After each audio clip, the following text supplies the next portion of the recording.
मित्रांनो, देशाच्या राजकारणात आता अनेक उलथापालथ सुरू आहे आणि त्यातूनच एक खूपच महत्वाची बातमी समोर येताना दिसत आहे.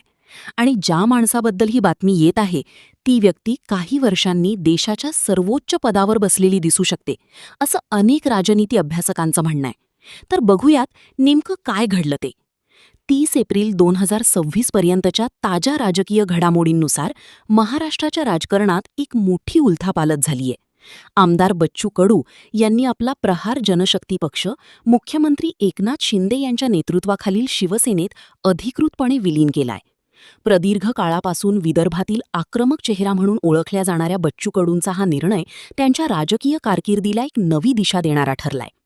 या विलिनीकरणामागे मे 2026 मध्ये होणाऱ्या विधान परिषदेच्या निवडणुकीचे प्रमुख कारण आहे. 2024च्या विधानसभा निवडणुकीत पराभव पत्करावा लागल्याने बच्चू कडू यांचे राजकीय पुनर्वसन होणे गरजेचे होते. मुख्यमंत्री एकनाथ शिंदे यांनी त्यांना शिवसेनेच्या कोट्यातून विधान परिषदेची उमेदवारी देण्याचे मान्य केले, परंतु त्यासाठी आपला पक्ष पूर्णपणे विलीन करण्याची अट घातली होती. या संदर्भात राज्याचे उद्योगमंत्री उदय सामंत आणि बच्चू कडू यांच्यात अनेक गुप्त बैठका पार पडल्या. अखेर 30 एप्रिल रोजी बच्चू कडू यांनी शिवसेनेचे प्राथमिक सदस्यत्व स्वीकारून धनुष्यबाण चिन्हावर काम करण्याचा निर्णय घेतला. बच्चू कडू यांनी हा निर्णय घेताना काही अटी आणि भूमिका स्पष्ट केल्या आहेत. गेल्या 25 वर्षांपासून बांधलेला पक्ष विलीन करणे सोपे नसल्याचे त्यांनी मान्य केले, पण जनतेच्या प्रश्नांसाठी हे पाऊल उचलल्याचे त्यांनी सांगितले. प्रामुख्याने शेतकरी, मजूर आणि दिव्यांग बांधवांच्या प्रलंबित मागण्या पूर्ण करणे हे त्यांच्या अजेंड्यावर असेल. विदर्भातील प्रहारचा आक्रमक कार्यकर्ता आता शिवसेनेच्या झेंड्याखाली काम करेल, ज्यामुळे विदर्भात शिवसेनेची ताकद लक्षणीयरित्या वाढणार आहे. विशेषतः अमरावती आणि आसपासच्या जिल्ह्यात भाजपला शह देण्यासाठी आणि शिवसेनेचे अस्तित्व मजबूत करण्यासाठी हा निर्णय महत्त्वाचा मानला जात आहे. एकनाथ शिंदे यांच्यासाठी हे विलिनीकरण एक मास्टर स्ट्रोक मानले जात आहे. यामुळे महायुतीच्या राजकारणात शिवसेनेचे पारडे जड झाले असून विदर्भासारख्या महत्त्वाच्या भागात त्यांना एक हक्काचा आणि लढाऊ नेता मिळाला आहे. बच्चू कडू यांनी आता आपण एकनाथ शिंदेंचे पाईक म्हणून काम करू आणि सर्वसामान्य जनतेचे प्रश्न मार्गी लावू अशी ग्वाही दिली आहे. या विलिनीकरणामुळे आगामी स्थानिक स्वराज्य संस्थांच्या निवडणुकीत आणि विधान परिषदेच्या कामकाजात मोठे बदल पाहायला मिळतील. 30 एप्रिल 2026 रोजी महाराष्ट्राच्या राजकारणात झालेली सर्वात मोठी घडामोड म्हणजे बच्चू कडू यांनी आपल्या प्रहार जनशक्ती पक्षासह अधिकृतपणे एकनाथ शिंदे यांच्या नेतृत्वाखालील शिवसेनेत प्रवेश केला आहे. या विलिनीकरणासह बच्चू कडू आता शिवसेनेचे पाईक म्हणून काम करणार आहेत. मे 2026च्या विधान परिषद निवडणुकांच्या पार्श्वभूमीवर ही राजकीय मांडणी करण्यात आली आहे. मुख्यमंत्री एकनाथ शिंदे यांनी बच्चू कडू यांना विधान परिषदेची उमेदवारी देऊ केली होती, मात्र त्यासाठी आपला पक्ष पूर्णपणे विलीन करण्याची अट ठेवली होती.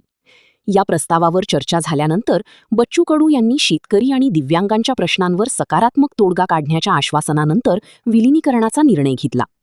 30 एप्रिल रोजी त्यांनी मुख्यमंत्री शिंदेंच्या उपस्थितीत पक्षप्रवेश करून धनुष्यबाण हे चिन्ह स्वीकारले. या निर्णयामुळे विदर्भातील राजकारणावर होणारे परिणाम आता आपण पुढे पाहणार आहोत. विदर्भात शिवसेनेला बच्चू कडूंसारखा आक्रमक आणि जनसामान्यांशी नाळ जोडलेला नेता मिळाल्याने पक्षाची ताकद वाढली आहे. प्रामुख्याने अमरावती, अकोला आणि यवतमाळ पट्ट्यात शिवसेनेचे अस्तित्व मजबूत होईल. महायुतीमधील जागावाटपाच्या वेळी भाजपाच्या वर्चस्वाला आक्रमकपणे उत्तर देण्यासाठी शिवसेनेकडे आता प्रबळ नेतृत्व उपलब्ध झाले आहे. यामुळे आगामी निवडणुकीत शिवसेनेचा दावा अधिक मजबूत असेल. बच्चू कडूंच्या कार्यकर्त्यांचे मोठे जाळे आता शिवसेनेशी जोडले गेले असल्याने स्थानिक स्वराज्य संस्थांच्या निवडणुकीत शिवसेनेला मोठा फायदा होण्याची चिन्हे आहेत. बच्चू कडू यांनी आपला प्रहार जनशक्ती पक्ष अधिकृतपणे एकनाथ शिंदे यांच्या नेतृत्वाखालील शिवसेनेत विलीन केल्याने विदर्भातील राजकारणाची सर्व समीकरणे बदलली आहेत. महायुतीच्या आगामी रणनीतीमध्ये या विलिनीकरणाचे दूरगामी परिणाम होणार आहेत. शिंदे यांच्या शिवसेनेला विदर्भात विशेषतः अमरावती, अकोला आणि यवतमाळ पट्ट्यात एक अत्यंत आक्रमक आणि व्यापक जनाधार असलेला चेहरा मिळाला आहे. भाजपाच्या या पारंपरिक बालेकिल्ल्यात शिवसेनेचे स्वतःचे अस्तित्व स्वतंत्रपणे आणि भक्कमपणे उभे करण्यासाठी शिंदे गट बच्चू कडूंच्या लोकप्रियतेचा वापर करणार आहे. यामुळे आगामी महापालिका आणि जिल्हा परिषद निवडणुकीत शिवसेना आता भाजपासमोर जागावाटपासाठी अधिक आक्रमक दावा करू शकेल. विदर्भातील विकासकामे आणि शेतकरी प्रश्नांवर लक्ष केंद्रित करण्यासाठी बच्चू कडूंना आगामी काळात राज्य मंत्रिमंडळात महत्त्वाचे स्थान मिळण्याची दाट शक्यता आहे. कडू यांनी आधीच स्पष्ट केले आहे की त्यांचे लक्ष दिव्यांग मंत्रालय अधिक सक्षम करण्यावर आणि शेतकऱ्यांच्या हमीभावाच्या प्रश्नावर असेल. ही रणनीती महायुतीसाठी ग्रामीण भागातील वोट बँक मजबूत करण्यासाठी फायदेशीर ठरणार आहे. सर्वात महत्त्वाचे म्हणजे प्रहार राजकीय पक्ष विलीन झाला असला तरी त्यांची सामाजिक संघटना स्वतंत्र राहणार आहे. याचा अर्थ असा की बच्चू कडू राजकीय सत्तेत राहूनही रस्त्यावरील संघर्षाची आपली शैली कायम ठेवू शकतात. यामुळे महायुतीमध्ये शिवसेनेचे पारडे जड झाले असून विदर्भातील जागावाटपाच्या नव्या समीकरणात भाजपला आता शिवसेनेला अधिक झुकते माप द्यावे लागू शकते. मित्रांनो, या निवडीमागील तांत्रिक गणित आता आपण सविस्तरपणे समजून घेणार आहोत. विधान परिषदेच्या 9 जागांसाठी होणाऱ्या या निवडणुकीत विधानसभेचे 288 आमदार मतदान करतात. नियमानुसार एका उमेदवाराला थेट निवडून येण्यासाठी विधानसभेतील किमान 29 प्रथम पसंतीच्या मतांची आवश्यकता असते. एकनाथ शिंदे यांच्या नेतृत्वाखालील शिवसेनेकडे सध्या 57 आमदारांचे संख्याबळ आहे. या गणितानुसार शिवसेना आपल्या कोट्यातून 2 उमेदवार सहजपणे निवडून आणू शकते. शिवसेनेने आपल्या वाट्याला आलेल्या या 2 जागांपैकी एक जागा बच्चू कडू यांना तर दुसरी जागा नीलम गोऱ्हे यांना दिली आहे. ही उमेदवारी मिळवण्यासाठी शिवसेनेने प्रहार जनशक्ती पक्ष शिवसेनेत विलीन करण्याची अट ठेवली होती, जी बच्चू कडू यांनी मान्य केली आहे. 30 एप्रिल 2026 ही उमेदवारी अर्ज भरण्याची शेवटची तारीख होती. अर्जांची छाननी 2 मे रोजी होईल आणि अर्ज मागे घेण्याची मुदत 4 मे पर्यंत असेल. यानंतर 12 मे 2026 रोजी मतदान आणि निकाल जाहीर होतील.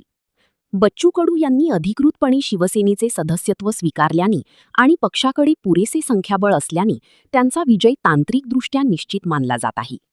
या निर्णयामुळे विदर्भातील राजकीय समीकरणे पूर्णपणे बदलणार आहेत.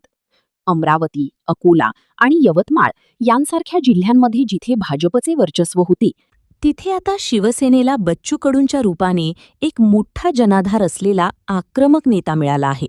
यामुळे आगामी स्थानिक स्वराज्य संस्थांच्या निवडणुकीत जागावाटपावरून महायुतीमध्ये विशेषतः भाजप आणि शिवसेना यांच्यात मोठा संघर्ष पाहायला मिळू शकतो. भाजपला आपल्या वाट्यातील काही जागा आता शिवसेनेसाठी सोडाव्या लागतील. राजकीयदृष्ट्या एकनाथ शिंदे यांची महायुतीमधील ताकद या विलिनीकरणामुळे वाढली आहे.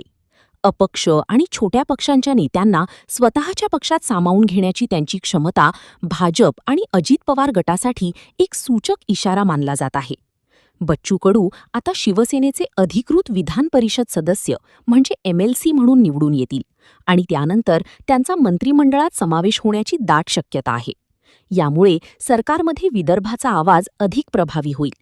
सामाजिक स्तरावर बच्चू कडूंच्या प्रवेशामुळे राज्य सरकारच्या धोरणांमध्ये दिव्यांग, शेतकरी आणि कष्टकरी वर्गाच्या प्रश्नांना अधिक प्राधान्य मिळेल.